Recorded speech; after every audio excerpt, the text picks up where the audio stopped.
नमस्कार मित्रांनो, आजच्या या व्हिडिओमध्ये आपण जाणून घेणार आहोत संतोष बांगर यांच्या व्हायरल व्हिडिओबद्दल नेमकं काय घडलं, त्यात दिसणाऱ्या घटनांचा अर्थ काय आहे आणि या प्रकरणाचा निवडणूक प्रक्रियेवर काय परिणाम होऊ शकतो.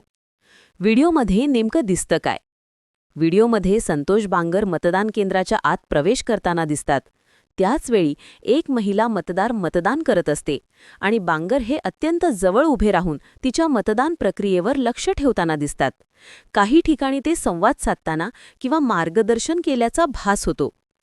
मतदान प्रक्रियेत अशा प्रकारचं हस्तक्षेप किंवा उपस्थिती या गोष्टी नियमांच्या बाहेर येतात. मतदान केंद्रातील नियम काय सांगतात? गोपनीय मतदान ही भारताच्या निवडणूक व्यवस्थेची सर्वात महत्त्वाची अट आहे. मतदान केंद्राच्या आत मोबाईल फोन वापरण्यास मनाई, कोणत्याही नेत्याने किंवा कार्यकर्त्याने मतदारांना मार्गदर्शन करणे निषिद्ध आणि मतदानाच्या क्षणी मतदाराजवळ उभं राहणं हा गोपनीयतेचा भंग मानला जातो. हा प्रकार वादग्रस्त का ठरला?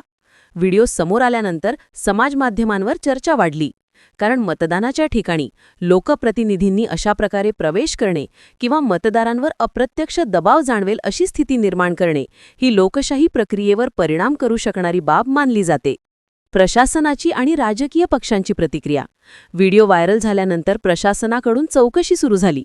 विरोधी पक्षांनीही यावर निषेध व्यक्त केला आणि कायदेशीर कारवाईची मागणी केली.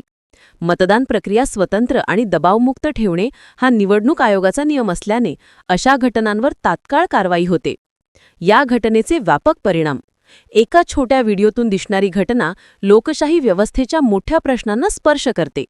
मतदारांना सुरक्षित आणि स्वतंत्र वातावरण देणे हे प्रत्येक निवडणुकीचं मुख्य तत्व आहे.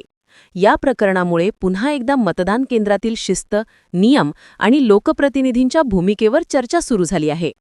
तर मित्रांनो, हा होता संपूर्ण प्रकाराचा उलगडा. या व्हिडिओचा अर्थ, त्यातील नियमभंगाचे मुद्दे आणि त्याचा परिणाम हे तुम्हाला समजले असतील अशी आशा आहे. लोकशाही मजबूत करायची असेल तर मतदान प्रक्रियेचा सन्मान आणि गोपनीयता जपणे आपली जबाबदारी आहे. धन्यवाद.